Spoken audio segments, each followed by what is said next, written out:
I'd rather crawl through an attic than talk price with a customer. That's a problem. If it's a problem for you as well, then stick around. Let's talk about it. Welcome back to Pest Profits, the channel where I try to help service pros make more money without selling out. Let's talk about that hook for just a second. Why is it that talking to customers about price seems so much worse than crawling through an attic? I mean, think about it. We will crawl through insulation, we'll sweat through our shirt, we will breathe dust, we will squeeze through some tight spots, we'll come out itchy, tired, and sore at the end, and we'll do all of that without complaining. We won't complain about that. But when it comes to talking price with our customer, all of a sudden we hesitate. Your chest feels tight, your words don't come quickly, and your confidence drops. It's kind of strange when you really think about it, right? Because crawling through an attic is very uncomfortable. Most people don't want to do it. Most people won't do it. Talking about money shouldn't be that uncomfortable, especially given what we do. But for a lot of us, it feels way worse to try to have a conversation with your customer about their finances and how much that the project is going to cost.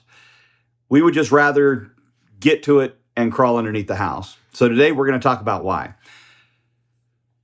Most of us are not bad at our jobs. We're not lazy. We're not careless. We're not trying to take advantage of customers.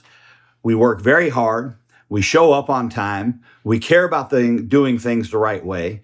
So the problem is not our effort. The problem is having that conversation about money. Most of us don't actually struggle with the work. The work, it comes to us naturally. What we struggle with, we don't struggle with the heat. We don't struggle with the dirt. We don't struggle with the long days. We don't struggle with the tools of our trade. But we struggle when it comes time to talk to our customer about the price or getting payment. It's very difficult.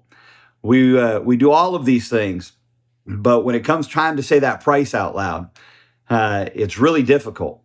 We will go out, we will crawl through insulation, we will fix problems, we will stay up late to make sure that the job is done right. We'll clean up somebody else's mess. But as soon as that price comes out of our mouth, something happens and we start talking too much. We start explaining things that nobody asked us. We try to soften the blow. We apologize for the price. And sometimes we'll even lower the price in our head before we even have a conversation with the customer. And if this sounds like you're in good company. It happens to a lot of us. It doesn't mean that you're weak or you're bad at business. It doesn't mean that you're greedy. It just means that you care, just like most of us service pros care.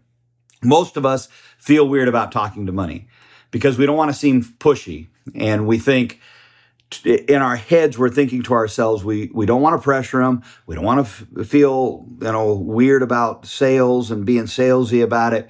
We don't want to make things awkward.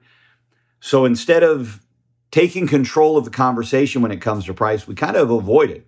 We'll rush the price out there real quick just to get it out, right? Or we will soften the blow. We will even lower the price. We'll apologize. We'll say how sorry we are that the price is so much and we wish we could change that. Right? That's why talking about price feels worse than crawling through their attic. In an attic, you know exactly what to do. You know what you're doing up there. You know what your role is. You know you belong there. And it feels comfortable to you. But when it comes to the money conversation, you feel out of place and you feel unsure. You feel like they are sitting across from you, that they're judging every word that's coming out of your mouth, that they're judging everything that you're saying, and now they're judging the value of your work. And you feel like you have to defend yourself. You feel like you have to defend your work. You have to defend your price. It feels like you're asking permission to get paid. And that feeling is not coming from the money. Part of it is coming from not having a structure to the way that you discuss things with people. So most of us have heard this saying before: you don't get what you deserve, you get what you negotiate. That sounds harsh because it sounds like people are saying, well, hey, if you're not getting paid what you deserve, then that's on you. But that's not what it means in our world, right? As service, whether you're blue collar as far as plumbing or construction or pest control like I am, what it means to us is customers don't pay for how hard we work. They pay for our clarity in our answers and the clarity of our direction, that we know what we are doing. They pay for our confidence. They don't know what's fair. They don't know what a fair price is unless you tell them what a fair price is. They don't know what is the best solution to their problem unless you explain it to them. We've all had somebody call us, ask for a price, and when you give the price, they go, oh, well, I didn't think it was going to be that much. This happens to us in pest control all the time. You float an ad on Facebook and you'll get people usually texting you in some way through the app. And they'll ask, well, how much is this? And you say, well, it's $125 to get started, and then it's $45 a month or $50 a month or $60 a month, whatever it is. And they say, oh, I didn't think it was going to cost that much. And I always think to myself, well, what did you think it was going to cost? Did you think it was free? Did you think I was going to charge $10? Like, I can't even start my truck for $10. And so, right, and you feel the same way.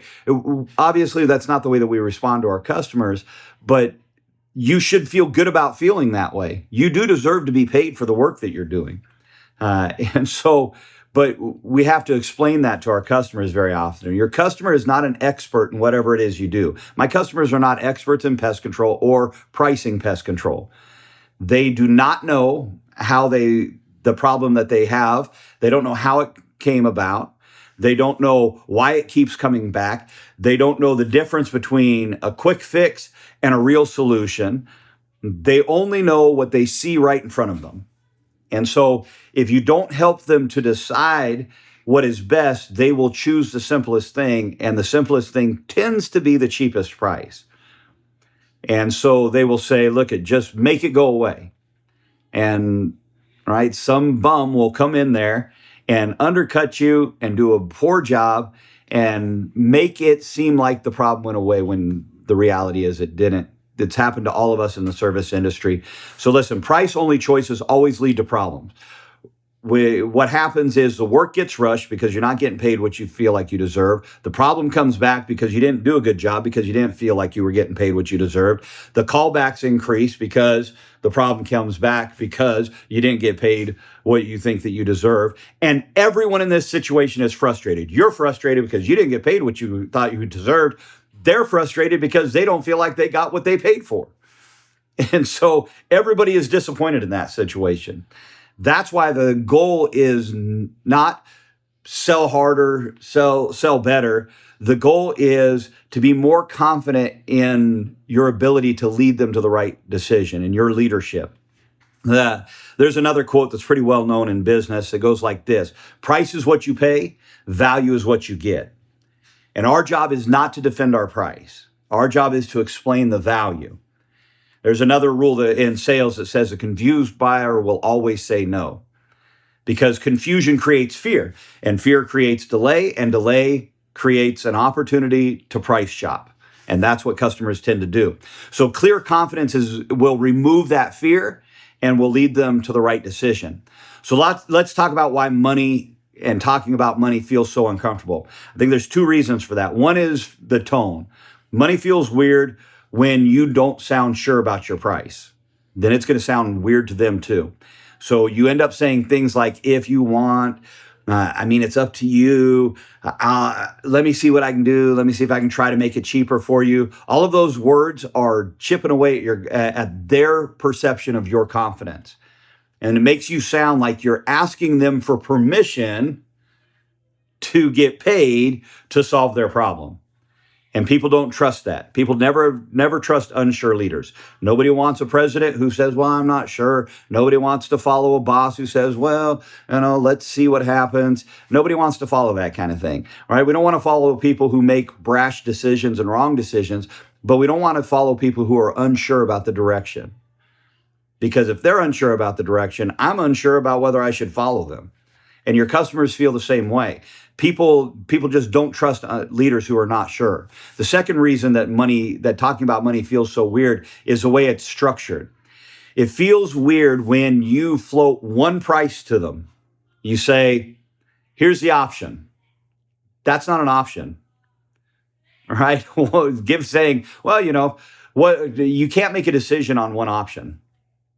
You can't. You can say yes, you can say no, but you're not making a decision. And so that is a problem. One price, one choice, one moment to say yes or no, that creates a lot of pressure. And so if they say no, it feels like it's personal. If they pause, we start to panic. If they say yes, we second guess ourselves. Did I not price it right? They said yes too fast, or they didn't say yes fast enough. Maybe I need to change the way that I'm pricing things, right? So one option feels like you're being stuck. It feels like what it feels like for us when you get stuck in an attic or you get stuck underneath somebody's house and all of a sudden you're like, wait a second, how do I get out of here? Right? Two options is what gives them room to breathe. And so here's what we should do. You always want to have two options. I don't think that three options may be acceptable. When you start bouncing around above, honestly, I don't think that you should even go to three, but you could get to three options, I'm sure. But you really want to give them one of two options, right? Here's the two options that I have for you. 5 is way too many. You just need two options. And both options need to be honest. They both need to be real solutions, and they both need to make sense. So we don't think, right, this is not, here's the cheap option, here's the expensive option. Get cheap out of your head, get expensive out of your head. That is not a conversation that salespeople have. We don't talk about cheap, we don't talk about expensive. We don't have those kind of conversations. For me in pest control, here's what it kind of lays out as. One time versus an ongoing service.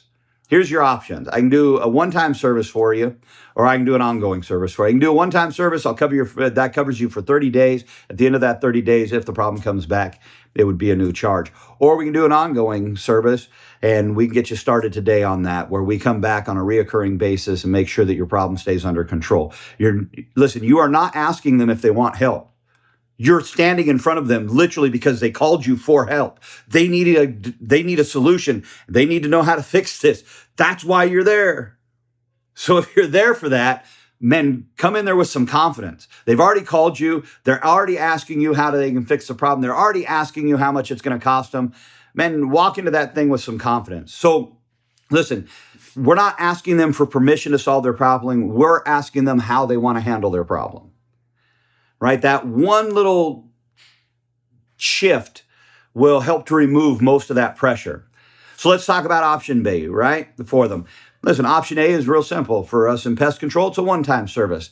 This means I'm going to come out a single time. I'm going to treat one single time. That is one option for you. And once I say, listen, we could do a one time, that would cover you for 30 days. If the problem comes back after 30 days, it would be a new charge. And then I stop talking, right? Give that statement time to breathe, and then explain what a one-time includes, right? I'm going to treat this area, I'm going to treat that area, I'm going to do this, I'm going to do that, maybe I'm going to de-web, whatever it may be that I'm out there to do. That I'm going to handle it.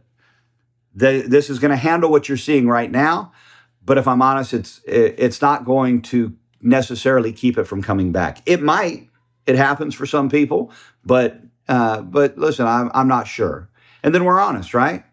This option would work best for you if you're real confident that this problem is kind of a one-off thing and that you're not going to have a problem. It's not going to come back on you, right? But just to be clear, this doesn't include any kind of ongoing protection. This includes a 30-day guarantee, and that's it. If the issue comes back, it is going to be a new charge. Right? We don't talk about whether this is a good decision or a bad decision. We're just saying this is one option. Real clear, right? Build some trust in it. And let me tell you and listen, the other way that you could go about it is you could get into an ongoing service, right? This is not just a single treatment. This is actually a program where we come out on a reoccurring basis to make sure that we resolve your problem. And so, listen, if you wanted to do that, the initial visit today would be $125, and then we'd need to choose a schedule that's going to work for you, whether that's monthly, every other month, or every quarter, whatever's going to work best for you. And then we pause. We let that hang for a second, right? Let them process what we just said. And then we say, hey, a monthly service would be $60 every month. Bi-monthly service would be $85 every other month. A quarterly service would be $110 every 3 months. And then we pause again, let it sink in, give them time to think. And then we explain the value of this option, right? The value to doing things this way is if this really focuses on the preventive aspect of it. It'll help us to stop the problem before it gets started. It'll reduce surprises and repeat problems. And we're just going to keep this problem under control. We say it clearly, we state it calmly, and then we tell if the situation lends itself to it, we say, hey, most people would choose A or most people would choose B depending on the situation that you're in, right? For us in pest control, listen, most people would choose B. And I tell people, right, most people choose to do a bi-monthly service. It's most bang kind of for your buck, right? Here's an important rule, right? You need to believe in both of those options. Whatever the options are you're going to present to them, you need to believe in both of those options. If you feel bad offering one of those options, you need to change it to something that you feel good about, because both options need to be something that you're fine with and that you believe would be good for your customer and good for you, that it's going to be a good fit for both of you. Whatever the two options you're going to lay out before them is, it needs to be good for both of you. So, right, here's kind of how this kind of conversation would go, right? We don't say the service is, to do a one-time would be $185. So what do you want to do? All right. That's really tense. It's a very abrupt feel to it. And it feels like you've got them in a corner. And so what we say instead is, listen, you have a couple of ways that you can handle this. Both of these are good solutions. One may fit your situation better than the other. Listen, the first option would be to do a one-time service that usually runs right around $185. We will treat the issue that you're presently having. We're going to make sure that we're going to cover that issue. We're going to take a look around, see if we can figure out what the source of this issue is so that you don't have a problem. The second way that you could handle this problem is you could go with a recurring or an ongoing service. That would be, today's visit would be $125, so it'd be a little bit cheaper today, but then we would be coming back either every month, every other month, or every quarter, depending on what frequency you feel best with. Most people choose to do every other month, which we call a bi-monthly service, and that would be $85 every other month. For me, the ongoing service kind of seems to focus more on the preventative aspect and keeping things under control so that the problem doesn't come back. So a lot of times there's more value in that service than there is really in doing a one-time service where I'm only going to be able to cover you for about 30 days. And after that, if the problem comes back, it would be a new charge at that time. And so, listen, these would be the options. What do you think would fit best for you? And then we just stop talking. Stop thinking that silence is awkward. Silence is not awkward. Silence is confidence. That's what silence is. Listen, this is the moment, right, where the price should stop feeling scary to you. You're not trapping them. You're not hoping that they'll say this or that they'll say that. You're leading them towards the best decision for them. And leading them towards the best decision for them is going to feel a lot better than apologizing to them for your price. Here's why this works, right? Here's why this is a good idea. People like to have choices. They don't like to feel like you've cornered them. They hate that feeling. And they trust people who just seem to have a calm confidence about them, right? So without saying anything, what we're telling them is, look, I've done this before. I understand what the risks are. I know what most people do. And I trust you to decide what's best for you. I don't need to decide what's best for you. And that feels good. Most people choose the ongoing option in our business. And about probably 80-ish% of the time, they choose the ongoing option because of the value of it. But it's because we helped them think their way through it. Here's another very simple truth that you should understand. People don't like to be sold things. They love to buy stuff, but they hate to be sold things. And so our job is not to sell them. Our job is to present them with options so that they can love the purchase that they made. And when you rush the price, what happens is the customer doesn't feel sure about what's going on. When you start apologizing for the price, the customer starts to doubt the value of what you're doing. And when you discount the price, especially when you discount it too fast, the customer, two things happen. One is the customer says, well, wait a second, right? Were you lying to me the first time around? The other thing that happens is the customer expects to have that discount in the future, and you may not be willing to offer it in the future. Now it makes you look bad. So listen, clarity, confidence is what prevents all of that. So listen, we're not asking people for money. That is really, when we have the financial conversation with them, we're not asking them for money. We're helping them to choose the best solution. That's what we're doing. And it feels weird to them when you avoid the money conversation too, because when you avoid the money conversation, in their head, the price is going up as you avoid the money conversation. In your head, the price is going down as you avoid the money conversation. So the sooner that you have that conversation with them, the sooner that your prices are going to match up with what they have in their head, right? Money conversations feel really weird when you're avoiding them. They feel really normal when you lead into them real calm and real confident and real clear, right? That one option is creating tension in your process. That two options is going to help you to create trust with your customers. So listen, the next time that you get nervous about price, just pause, slow down for a second.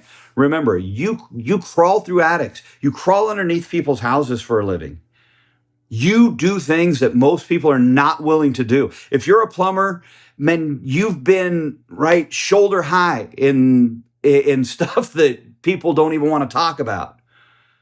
If you do construction, you have been out, man, in the hot sun all day. If you, right, whatever trade it is that you do, you're doing something that most people don't know how to do, that most people aren't willing to learn how to do. You're doing difficult stuff. So money should not be a problem. Talking about money should not be a problem. Price should feel the same way as you doing what it is you do. Price for me should feel the same way as me hopping up in somebody's attic. When I hop up in people's attic, I don't even think about it. I jump up there. I start feeling around. I figure out kind of how their attic is laid out, and I go to work.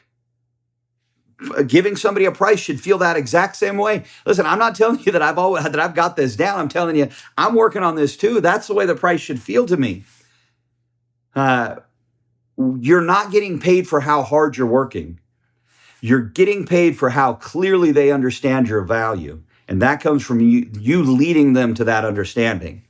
Listen, when you lead them clearly to an understanding of that, talking about the price is easy. It's as easy as crawling through their attic. It's as easy, right, as unclogging their toilet. It's easy.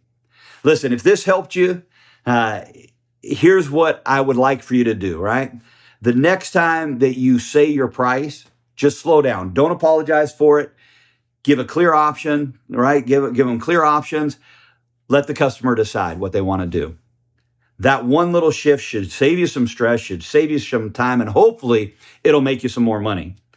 Listen, if you're in the trades like I am, right, in pest control, we all want to earn more, but we don't want to do it dishonestly, and we don't want to feel weird about it.